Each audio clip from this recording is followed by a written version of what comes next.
भाई इसके सहारे हम बहुत दिनों से जो संसद से बाहर रहे तो हम संसद नहीं पहुंच सकते हैं। तो कई बार उनकी नीतियां बदली, वो राजद के विरोध में रहे, फिर राजद के सपोर्ट में आए, लालू प्रसाद जी से मिलकर के आशीर्वाद लिया, वो नीतीश जी के विरोध में आए, फिर नीतीश जी के समर्थन में बात कहने लगे। यानी लगातार वो एक प्रयोग करते रहे मगर कहीं से बात नहीं बनी। तो ये चर्चा मैंने भी सुनी है कि अब वो फिर से कांग्रेस की ओर शरणागत वाली स्थिति में जा रहे हैं कि तालमेल हो या पार्टी का विलय कर दें कि हमको किसी तरीके से वहाँ से मतलब ये लोकसभा चुनाव में मैदान में उतरने का मौका मिल जाए। और अगर आप देखिए तो दो ही लोकसभा क्षेत्र हैं, एक मधेपुरा एक पूर्णिया, जहाँ से वो कोशिश करते हैं। अभी उनकी पत्नी रंजीता रंजन जी राज्यसभा सदस्य कांग्रेस हैं, कांग्रेस में उनकी काफ़ी प्रतिष्ठा है, पकड़ है, प्रभाव है। तो संभव है कि पर्दे के पीछे उनकी भी कोशिश हो रही होगी। और पप्पू यादव कोई अनजान चेहरा नहीं है, सब कोई उनको जानता है। लेकिन जब तक उन्हें पता है कि जन अधिकार पार्टी के बैनर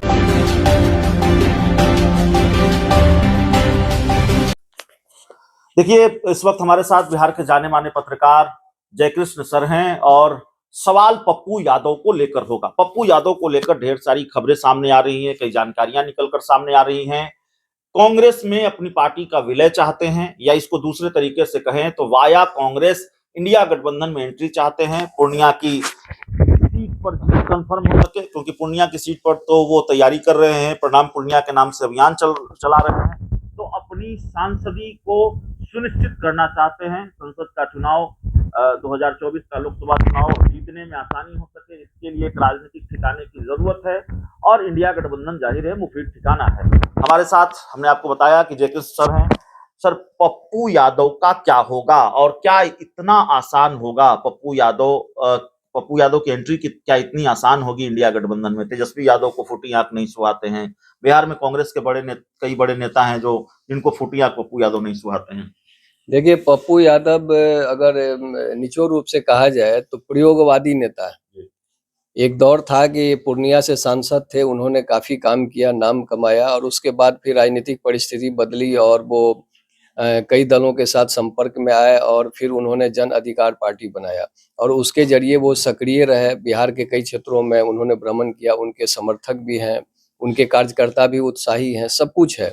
और कई मौक़ों पर जन सेवा भी उन्होंने किया। आपको याद होगा कि वो पटना में जो राजेंद्र नगर इलाके में जल जमाव हुआ था, उस समय में उनके काम को काफ़ी सराहा गया। तो इस बात में कोई संदेह नहीं किया जाना चाहिए कि जनता जब समस्या में होती है, परेशानी में होती है, तो पप्पू यादव वहाँ खड़े मिलते हैं।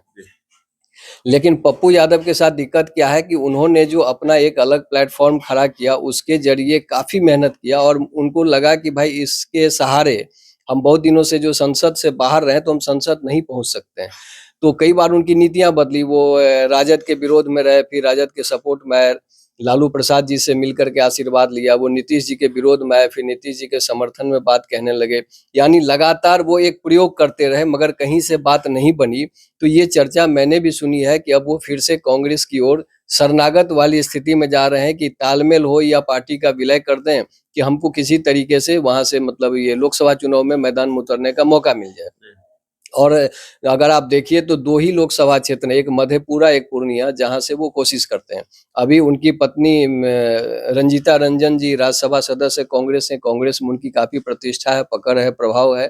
तो संभव है कि पर्दे के पीछे उनकी भी कोशिश हो रही होगी। और पप्पू यादव कोई अनजान चेहरा नहीं है, सब कोई उनको जानता है। लेकिन जब तक उन्हें पता है कि जन अधिकार पार्टी के बैनर तले वो चुनाव नहीं जीत सकते हैं, क्योंकि बिहार की राजनीति में जो स्थिति है उसमें चाहिए वोट बैंक। और ठीक है, आप जनता के बीच होते हैं, लेकिन जब मतदान की नौबत आएगी तो वहाँ वोट बैंक प्रभावी हो जाता है और वो कम से कम जन अधिकार पार्टी के पास नहीं है। एक कार्यकर्ता कितनी ताकत लगाएगा? तो चूंकि इंडिया गठबंधन में माफ कीजिएगा, एनडीए गठबंधन में उन्हें गुंजाइश नहीं दिखती। तो इंडिया गठबंधन ही है जहां गुंजाइश हो, और उस गुंजाइश में जाने का रास्ता सिर्फ कांग्रेस का दरवाजा है। तो वो कांग्रेस का दरवाजा खटखटा रहे हैं, ऐसी चर्चा चारों ओर है। अब वो कांग्रेस उनके लिए दरवाजा खोलती है या नहीं खोलती है, ये देखने वाली बात। लालू यादव, तेजस्वी यादव भी रोड़ा है। देखिए, दिल से तो मुझे नहीं लगता कि वो लोग चाहते होंगे, क्योंकि मैंने अभी शुरू में ही कहा कि ये प्रयोग काफ़ी कर चुके हैं। और लालू यादव राजनीति के माहिर खिलाड़ी माने जाते हैं, तो वो बहुत कुछ देखेंगे।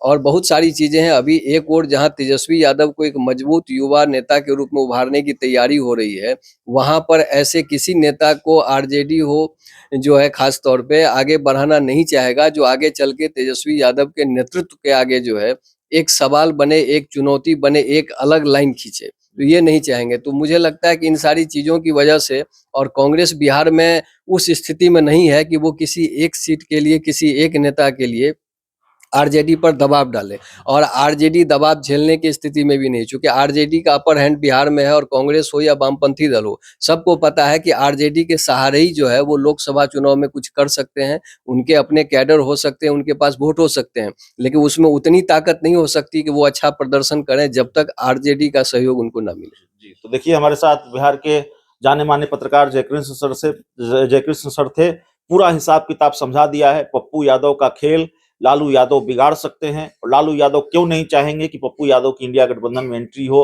बहुत बारीकी से हमने इसको समझा है। और इस पूरी रिपोर्ट में इतना ही। बहुत बहुत धन्यवाद।